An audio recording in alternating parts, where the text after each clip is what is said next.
আসসালামু আলাইকুম।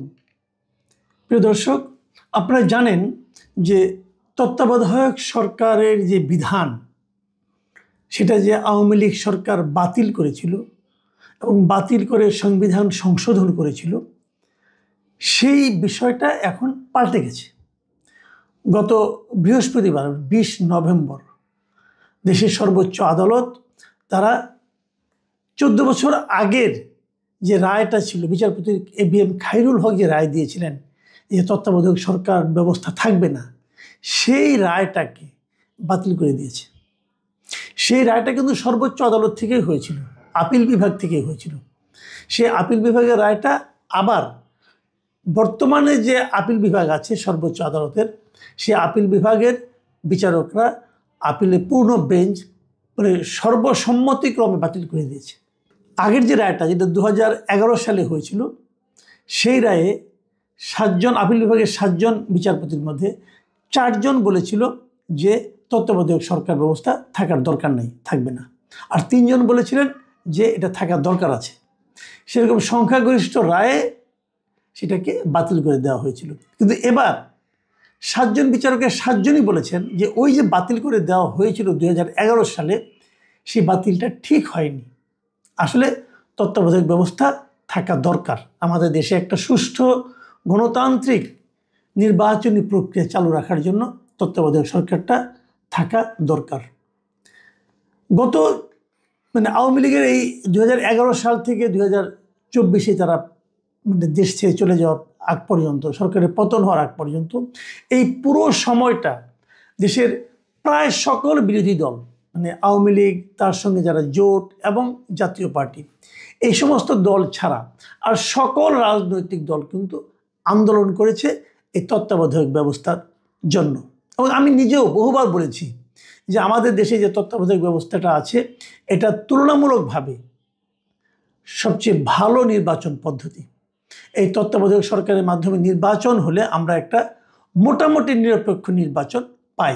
এবং সেই হিসেবে আমি এটাও বলি যে আমাদের দেশে এ পর্যন্ত স্বাধীনতার পর থেকে যত নির্বাচন হয়েছে, তার মধ্যে সবচেয়ে ভালো নির্বাচন হয়েছে 1991, 1996, 2001 এবং 2008 সালে। এর মধ্যে কিছু কম বেশি আছে, কিন্তু তারপরেও এই 4টা নির্বাচনটাকে আমি মোটামুটি গ্রহণযোগ্য বলে মনে করি। বাকি নির্বাচনগুলিকে আমার কাছে গ্রহণযোগ্য নির্বাচন মনে হয় না। 14, 18, 24 যেমন মনে হয় না, অথবা তার আগেও যে 88 অথবা 73 যে নির্বাচনগুলি হয়েছে, সেগুলোকে আমার কাছে গ্রহণযোগ্য নির্বাচন মনে হয় না। আমার ধারণা অনেকেরই তাই ধারণা। এবং আমরা এভাবেই দেখেছি যে তত্ত্বাবধায়ক সরকারের আমলে আসলে জনরায়টা প্রতিফলিত হয়। সেই যে অতি ভালো যে নির্বাচন পদ্ধতি, সেটাই সর্বোচ্চ আদালতের রায়ে এবার ফিরে এলো। কিন্তু ইন্টারেস্টিং বিষয় হলো, এটা কিন্তু আমার আগামী নির্বাচনটা, আগামী বছরের 2026-এর ফেব্রুয়ারিতে যে নির্বাচনটা হবে, সেটা কিন্তু তত্ত্বাবধায়ক সরকারের অধীনে হবে না। আমার প্রশ্ন, কেন হবে না? এই প্রশ্নটা আমি করতেই চাই। বলা হচ্ছে তারপরে চতুর্দশ যে সংসদ নির্বাচন হবে, সেখান থেকে এটা চালু হবে, আগামী এই নির্বাচনে হবে না। আমি এই জিনিসটাই আমি কিন্তু আসলে বুঝতে পারি না, এবং আমি জানতেই চাই যে এটা কেন হবে না। আদালত অবশ্য বলেছে যে কিছু সাংবিধানিক ধারা উপধারা তারা নির্ধারণ করে বলেছে এই কারণে এটা এবার নয়, তারপরের থেকে হবে। বাট আমার প্রশ্নটা হলো, সংবিধানে যে ধারাগুলো উল্লেখ করে সেগুলো আমি আলোচনা করতে চাই না। আমি চাই না এই কারণে, এগুলি জটিল বিষয়, হয়তো দেখে দেখে আমি পড়তে পারি, আপনারাও বুঝতে পারবেন, কোনো সমস্যা নাই। কিন্তু আমার কথা হলো কি, এই যে বর্তমান সরকারটা আছে, তারা কি সংবিধানের সব ধারা মেনে চলে কি? চলে না। আমি তো নিজে বলি, যদিও সরকার নিজে দাবি করে তারা একটা সাংবিধানিক সরকার, কিন্তু আমি বলি এটা একটা জগা খিচুড়ি মার্কা সরকার। এই সরকার পুরো সংবিধান মেনে চলে না। সিম্পল অনেক উদাহরণ আছে, আমি একটা ছোট্ট উদাহরণ দিই। এই সংবিধান, আমাদের আগের যে সংবিধান আছে, সেই সংবিধানে এখনও বঙ্গবন্ধু শেখ মুজিবকে জাতির পিতা হিসেবে বলা আছে। এই সরকার সেটা মানে না। এই সংবিধানে বলা হয়েছে বঙ্গবন্ধুর ছবি আপনার অফিসের প্রত্যেকটা মন্ত্রী, তাদের যারা আছেন, সরকারি কর্মকর্তা আছেন, তাদের মাথার উপর সেই ছবিটা থাকতে হবে। আছে, রাখে? রাখে না। তারা তো সেখান থেকে নামিয়েছেই। বিভিন্ন বিভিন্ন দূতাবাসে যে ছবিটা ওরা আছে ওইটাও নামাই দিচ্ছে, ওইটা তো নামাইছে, প্রেসিডেন্টের ছবি পর্যন্ত তারা দূতাবাস থেকে নামাই দিচ্ছে। তো এটা সাংবিধানিক সরকার হয় কিভাবে? আমাদের সংবিধানে গণভোট বলতে কিছু নাই, কিন্তু অধ্যাদেশ জারি করা হয়েছে গণভোট হবে। যে অধ্যাদেশ কি ক্যাবিনেট, মানে গণভোটের জন্য এরকম অধ্যাদেশ ক্যাবিনেট বলতে পারে? রাষ্ট্রপতি স্বাক্ষর করতে পারে? পায় না তো। এই সংবিধান বিরোধী কাজ। কিন্তু আপনারা বলছেন যে সময়ের প্রয়োজনে এটা করতে হয়েছে, চাহিদার জন্য, জনগণের চাহিদা, জনচাহিদার জন্য এই সময় জনগণের এটা চাহিদা, ওই যেটা করতে হয়েছে। ওকে, আমি মেনে নিচ্ছি, আমার কোনো আপত্তি নেই, কিন্তু মেনে নিচ্ছি। তো যদি আপনার ওক্ষেত্রে জনগণের চাহিদা হয়, তাহলে তত্ত্বাবধায়ক সরকার ব্যবস্থাটা এই নির্বাচন থেকে চালু করাটা সময়ের চাহিদা যে নয়, এটা আপনি কী করে বুঝলেন? আমি দায়িত্ব নিয়ে বলছি, প্রচণ্ড আত্মবিশ্বাস থেকে বলছি, আপনি আজকে এই যে সেটা গণভোট করেন যে আগামী নির্বাচন তত্ত্বাবধায়ক সরকারের অধীনে হবে নাকি অন্তর্বর্তীকালীন সরকারের অধীনে হবে। যদি তত্ত্বাবধায়ক সরকারের অধীনে হওয়ার ব্যাপারটা জয়যুক্ত না হয়, তখন আপনি আমার সঙ্গে কথা বলেন। আপনি নিশ্চিত জানেন তাই হবে। এই দেশের মানুষ অন্তর্বর্তী সরকার, বর্তমান যে অন্তর্বর্তী সরকার আছে ডক্টর ইউনূসের নেতৃত্বে, এবং ওনার যারা উপদেষ্টা মণ্ডলী আছেন যারা, তাদের নাম ধাম কর্মকাণ্ড দেখার পর আমি নিশ্চিত, এরা যদি বলে যে কবে বিদায় হতে হবে, বলে যে কালকে বিদায় হন। এই হলো যে জনপ্রিয়তার অবস্থা। তারা আবার নির্বাচন করবেন।